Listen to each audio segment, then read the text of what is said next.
Man had it on the movie set, and you had a letter from him, some kind of documentation proving that he used it on the set. It could be worth a couple of $1,000s. If it was actually in Indiana Jones's hand in the movie, sky's the limit. It could be worth $30,000, $40,000. Wow. When he said $40,000, I couldn't believe it. Couldn't believe it. So do you think this is actually the whip that was used in the movie? Well, and it's possible it was on the set, but it was not in the movie in Indiana Jones's hands because they used a longer handle, darker whip for all the movie stunts in the movie. This might very well have been a backup whip for one of the stuntmen, but it was not, I don't think it was on film in the movie. I'm disappointed. No, I'm pissed.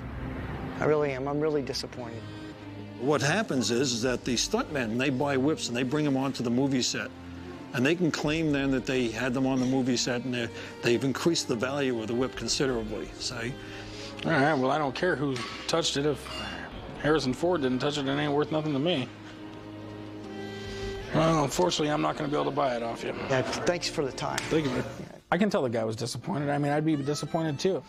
I mean, the guy pretty much lost 30, 40 grand in a matter of seconds. If you guys like to come down to the shop, we can have some fun. We can crack some other whips there, and we'll take a cigarette out of your mouth with it.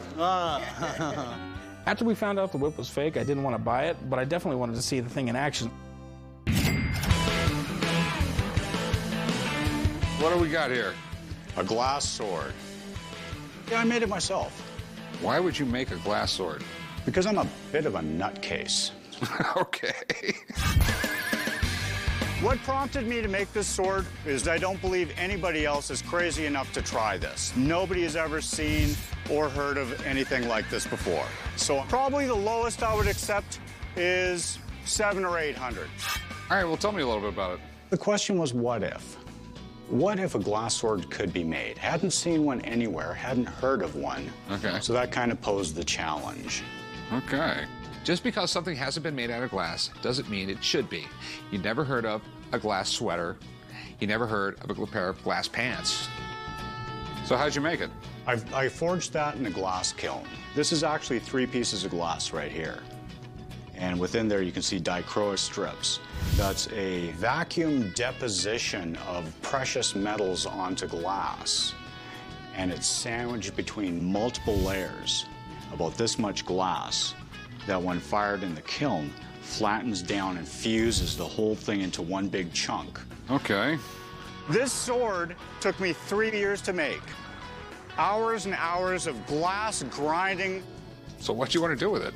Well, I'm figuring I would sell it because I'm starting on another one. Okay. Now I'm going to make basically a Roman short sword with flames inside of it. My God, this guy has way too much time on his hands. And this is the only one you ever made? Correct. It's one of a kind. And I'm going to sell it to you. I don't know if you are. I mean, I don't know if I could sell it. It's one of those things where there's just no market for it. It'd be one thing if you were like a famous artist or something. Which I'm absolutely not. Okay, and until you got like a reputation as an artist or something like that, there's just nothing really I can do with it. But appreciate you showing it to me. Thank you. Yeah, thanks, man. Thanks for taking time. This is the first glass sword I've ever seen. Whoa, what an incredible piece of